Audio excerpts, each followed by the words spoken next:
আমি এরকম এক ভাইকে দেখছি যে 4 রাকাত নামাজে 10-15 মিনিটের নিচে শেষ হয় না। আমি জিজ্ঞেস করলাম, ভাই এত লম্বা কি নামাজ পড়েন আপনি বলেন তো? উনি আমাকে বললেন, ভাই শয়তানের সাথে তো কুলায় উঠতে পারি না, সে আমাদের দেখে নামাজে যাতে মনোযোগ নষ্ট হয় এই জন্য দেখবেন যার কথা জীবনে মনে হয় নাই নামাজে দাঁড়াইলে দেখবেন তার কথা মনে হয়ে গেছে। যেই কথা আকথা কুকথা আপনার মনে সাধারণ কোনো সময় হয় না, নামাজে দাঁড়াচ্ছেন দেখছেন সব হয়ে গেছে। কারণ ইবলিস তখন আপনার খেদমত শুরু করে দেয়, বলে যে হযরত আপনার এখন এই যে এই কথাটা মনে রাখা উচিত, ওই যে ওই জায়গায় ওইটা না ভুলে গেছেন, এই যে স্মরণ করে দিলাম, দেখবেন সব মনে করাই দিছে। কারণ আল্লাহ কোরআনে বলেছেন আকিমিস সালাতা লিযিকরি, তোমরা আমার স্মরণের জন্য নামাজ পড়ো। আমাদের নামাজে আল্লাহর স্মরণ ছাড়া আর সবকিছু স্মরণ হয়, আল্লাহর স্মরণ ছাড়া আর সবকিছুর স্মরণ হয়।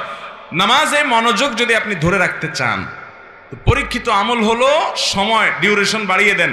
4 রাকাত নামাজে 15 মিনিট সময় লাগিয়ে দেন। ওই যে ভাইয়ের কথা বলছিলাম যে লম্বা সময় নামাজ পড়ে, আমি একদিন জিজ্ঞেস করলাম, ভাই আপনার 4 রাকাত নামাজে একদিন 2 দিন না প্রতিদিন একই অবস্থা দেখি, 15 মিনিট 20 মিনিট সময় লাগান। আমার অফিসে একবার উনি বেড়াইতে আসলেন, আমরা জোহরের পরে সুন্নত পড়ে চলে আসছি, মিটিং আছে, উনি দেখে নামাজ পড়তে পড়তে শেষ না। আমি বললাম, ভাই অনেক নামাজ পড়ছেন না? কই না, ওই 2 রাকাত সুন্নতিতে পড়ছে।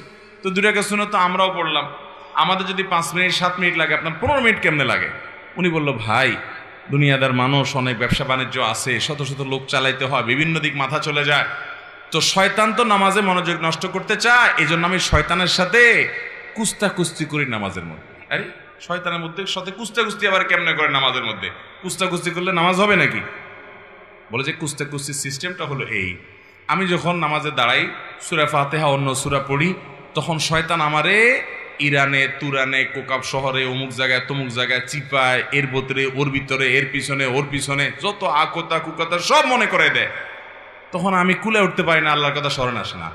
আমিও তেড়ামি করি, পরিপূর্ণ আল্লাহর দিকে মনোযোগ আসার আগ পর্যন্ত তেলাওয়াত চলতে থাকবে। সূরায়ে আপনার ফিল পড়া হয়ে গেছে, এবার লীলা পড়া হয়ে গেছে, আড়াই তালে যে পড়া হয়ে গেছে এন্না তাই না, কিন্তু আমি রুকুতে যাব না যতক্ষণ পর্যন্ত আমার মন নামাজের দিকে না আসবে।